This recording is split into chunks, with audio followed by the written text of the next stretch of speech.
My name is Paolo Savona. Thank you, Mr. Chairman. Very shortly, I will give my opinion on the object of this conference that I call the change in the world economic constitution. We already said that in 1971, United States decided to leave unilaterally the Bretton Woods Agreement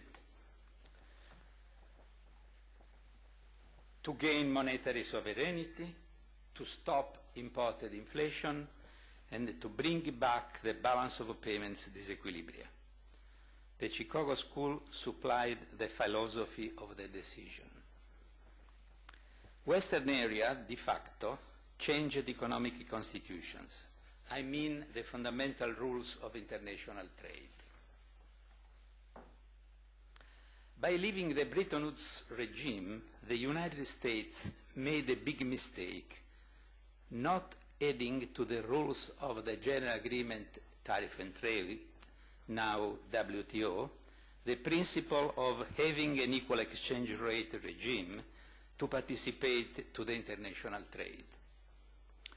When China decided to sign the WTO agreement in 1992, choosing a fixed exchange rate regime, the world changed again its economic constitution. In the 1990s, the Japanese yen had already lost its attractiveness as reserve currency, and the exchange rate market was involved in the competition between the dollar and the euro, whose ambition as reserve currency was already clear. The exchange rate regime of the yuan renminbi was such, and still is, to control the dollar and the euro external value, the first through pegging techniques, the second through conversions of dollars in euro.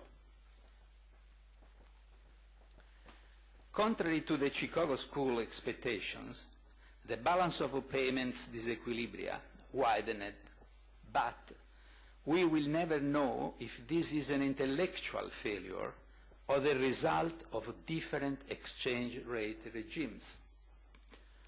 What we do know is that the disequilibria, together with the enormous amount of dollar-denominated official reserves, have been possible because China has pegged the external value of the dollar.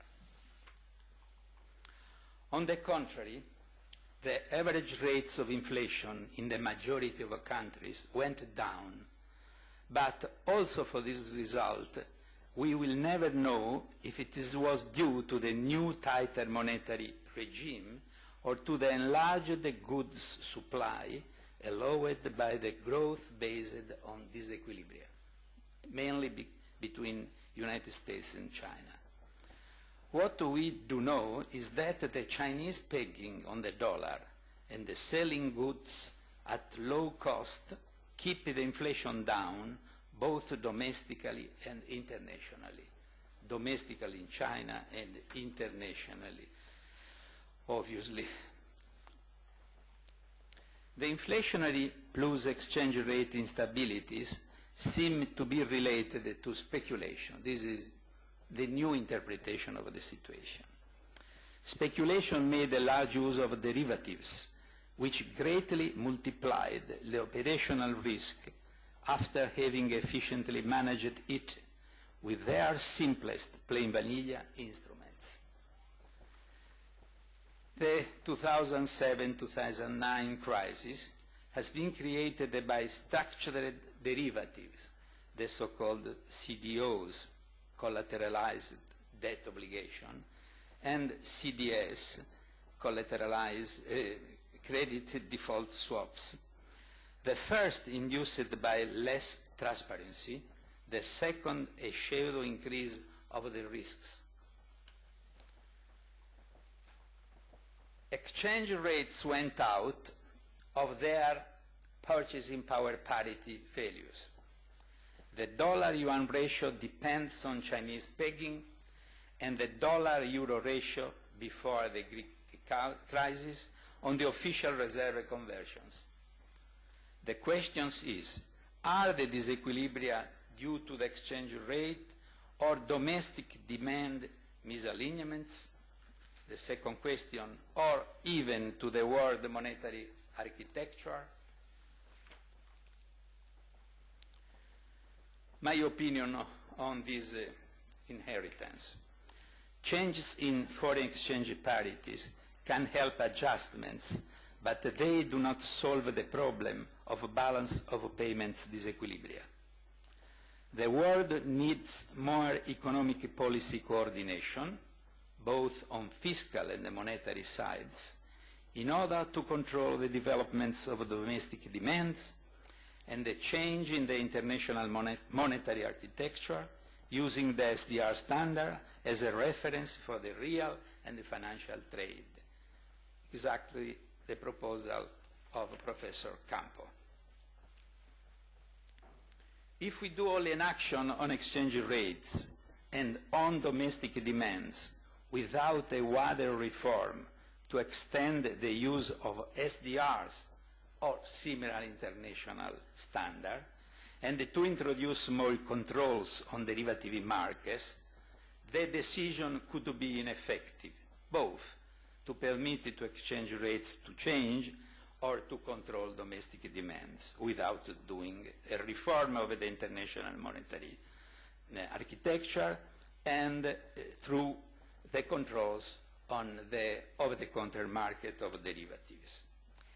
A change of the yuan exchange rate regime without a wider reform can create more instability and a modest impact on the balance of payment disequilibria,